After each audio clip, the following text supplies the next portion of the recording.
Hello people, my name is Sn0wF0x and today we are going to do the Kenobi machine from Tryhackme, a machine from the complete beginner path. And we are going to do this machine together today. Well, first of all you will have to boot the machine. So now we have the IP address and we can see what exactly we need to do. So make sure you've connected to our network and deploy the machine. Okay, and while we do this, sc minus sv, no, we don't need this. So I typed something wrong. Yay! I see what. So, and while this one is searching, we can start reading the text. This room will cover accessing a Samba share, manipulating a vulnerable version of Pro-FTPD to gain initial access and escalate your privileges to root via an issue ID binary. This is something like a guided walkthrough, because the room mostly tells you what to do, but not everything. So let's start with scanning the machine. We have how many ports open? Let's see. 1, 2, 3, 4, 5, 6, 7 ports. Okay. Enumerating Samba for shares. Samba is the standard Windows interoperability suite of programs for Linux and Unix. It allows end users to access and use files, printers, and other commonly shared resources on a company's intranet or internet. It is often referred to as a network file system. Samba is based on the Common Client-Server Protocol of SMB. SMB is developed only for Windows. Without Samba, other computer platforms would be isolated from Windows machines, even if they were part of the same network. Using Nmap, we can enumerate machines for SMB shares.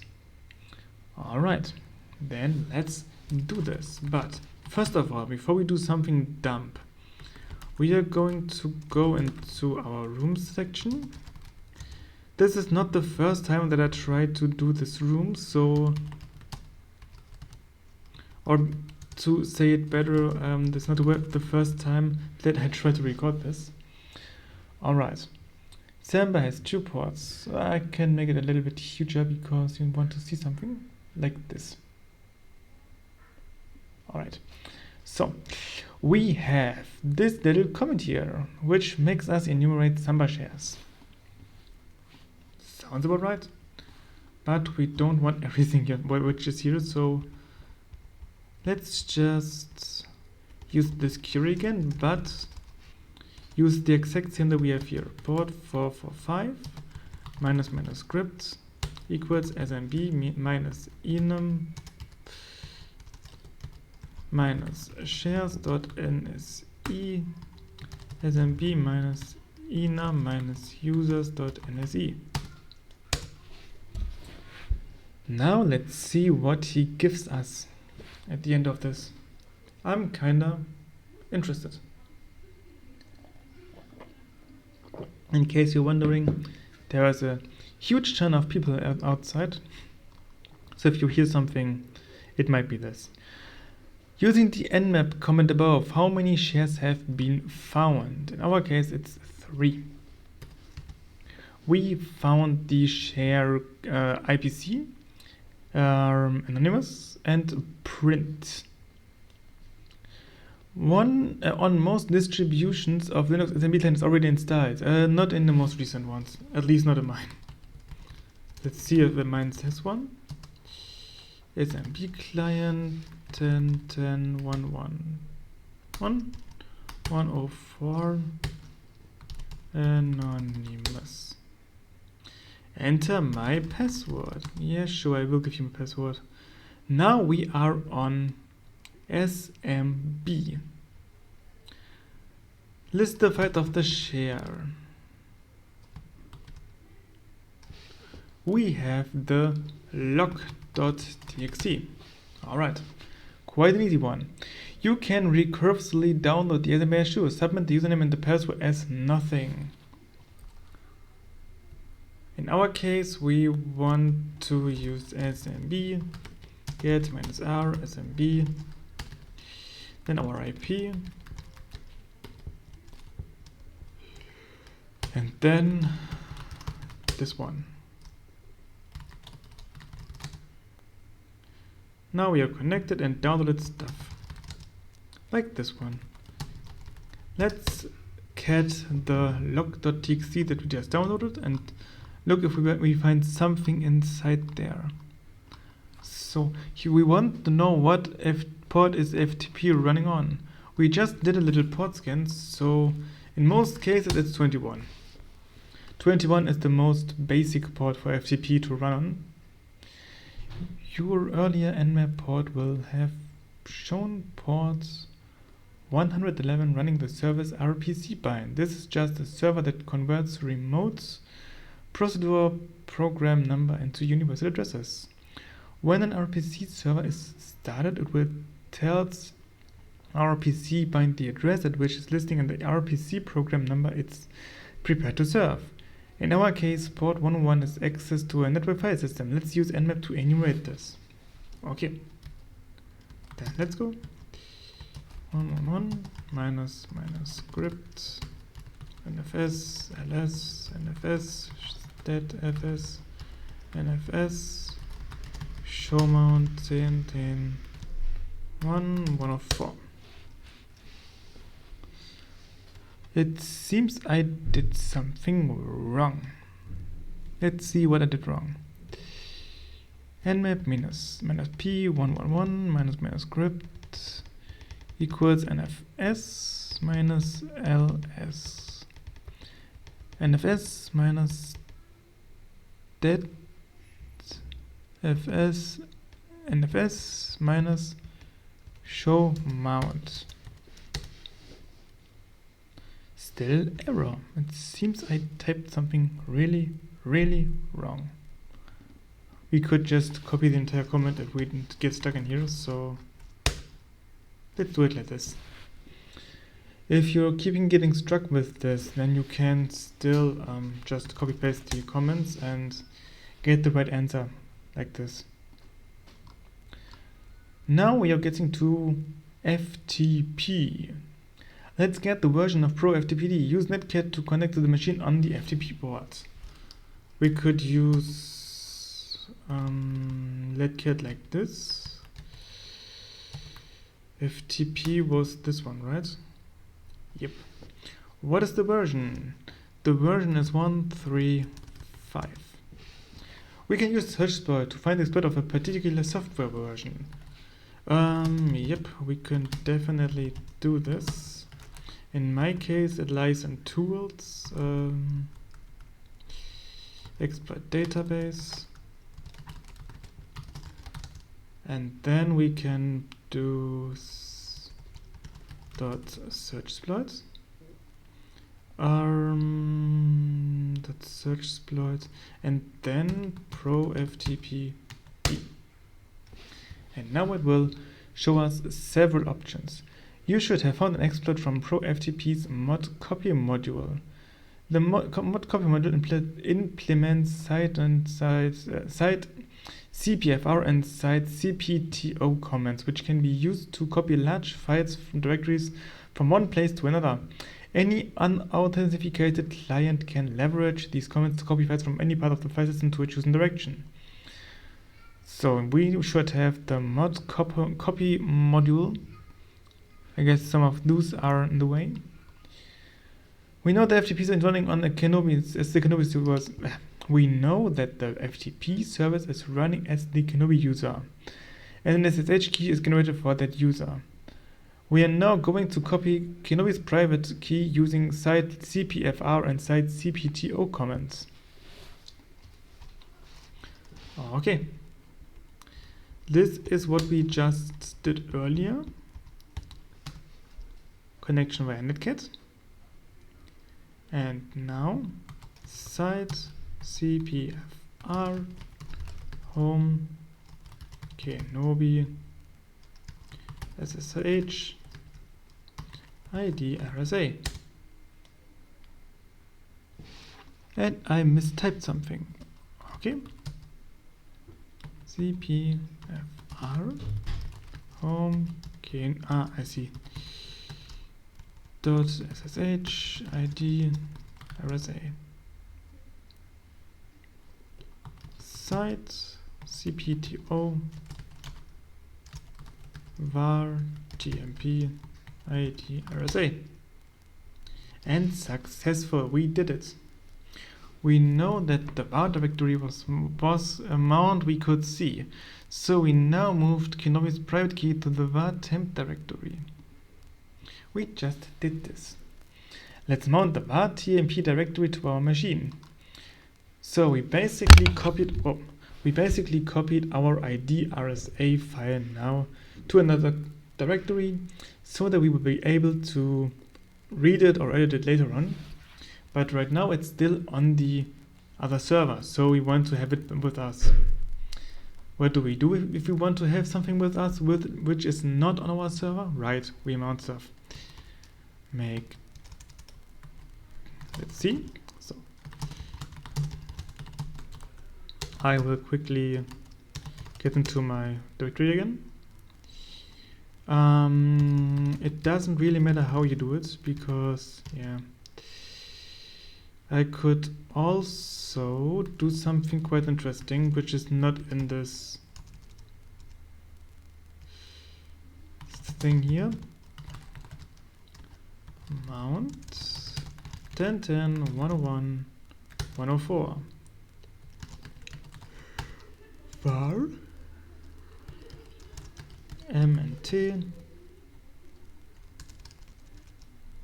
after Kenobi. More than I failed to apply F-step options. Okay, this is quite interesting. Let's repeat this with sudo rights, with admin rights, and with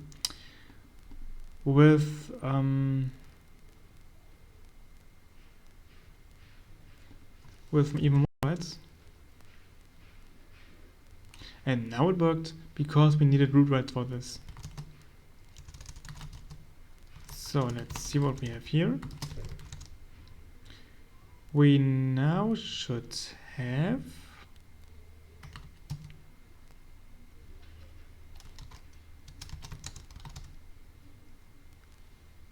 our ID RSA. There we have it. I was just a bit confused. Here is our ID RSA from the foreign server that we need. We now have a network mount on our deployed machine. We can go to var tmp and get the private key. Yep, this is what we want, because we need this key to access the actual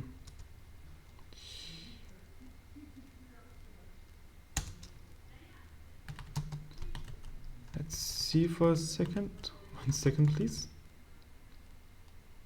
I see. That's what I was. This is what I was missing. I'm quite a bit dumb right now, because what on earth am I doing? This is how most of my CTF boxes works. I type extremely bullshit and then I'm completely confused what I do. Now we have it, I guess. Let's see.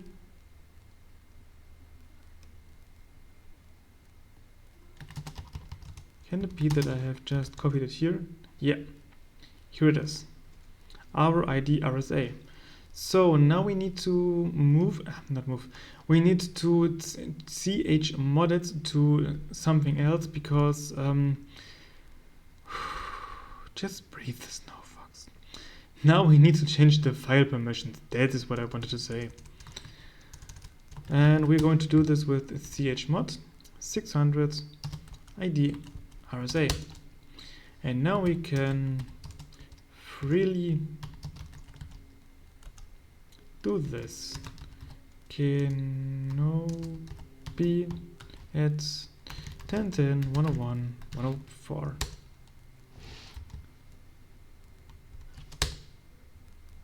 Yep. And we are logged in as Kenobi. Congratulations, you just made it to the SSH server. And now we could need to use this one, but I won't do this right now, because as far as I understood, it's not permitted to show you the flags. So yeah. What do we have now? We have SUID abuse. It's not that complicated, it's quite interesting.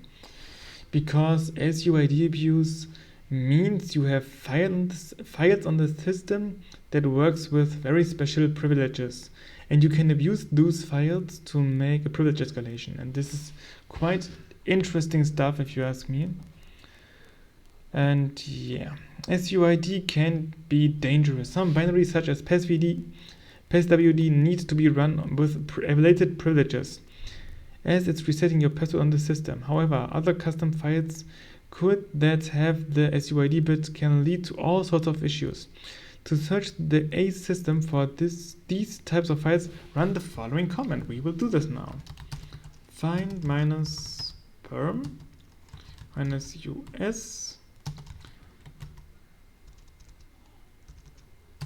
-us -type f to def null,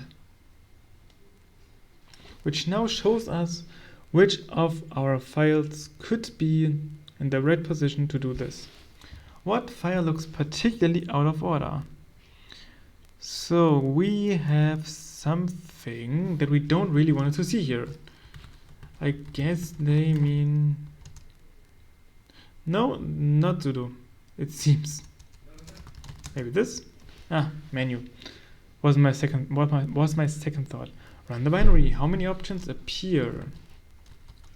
User bin. We have 3 options. String is a comment on Linux that looks for human readable strings on a binary. So sometimes you might get binaries that you want to analyze a bit. It's part of reverse engineering, but in our case here it's quite simple. We want to use string to see what exactly we can do. So let's say we're going to use string on this. We can't use string here. This is interesting. We could also definitely do something else. If you're having something like this, you could definitely just use this little website. It's called Get the Fuck Off Pins. And there you can just insert the comment that you have found in the list and try to look if there's something inside that you can use. For example, cat or base64. And then it will show you the most recent options to use this for your attacks on the server. So, strings is a command on Linux that looks for human readable strings on a binary. This shows us the binary is running without a full path. As this file runs as the root uses privileges, we can manipulate our path and gain a root shell. Let's see if this works. We are first going to TMP, because TMP, you always go to TMP because most likely TMP will be a directory where you can read and write things. Like you want to say this.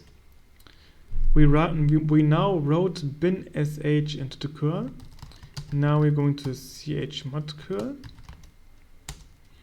And last but not least, we are going to add tmp path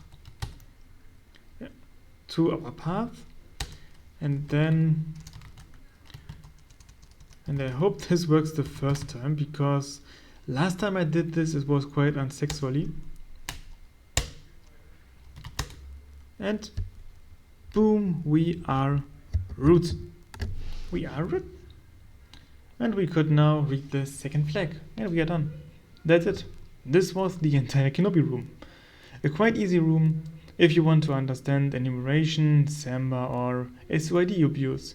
You will definitely need to learn all of this stuff, but it's quite interesting, quite funny, and you can have really tons of fun with it. So I hope you learned something today. I was quite in a rush and I am really sorry for this, but see you next time.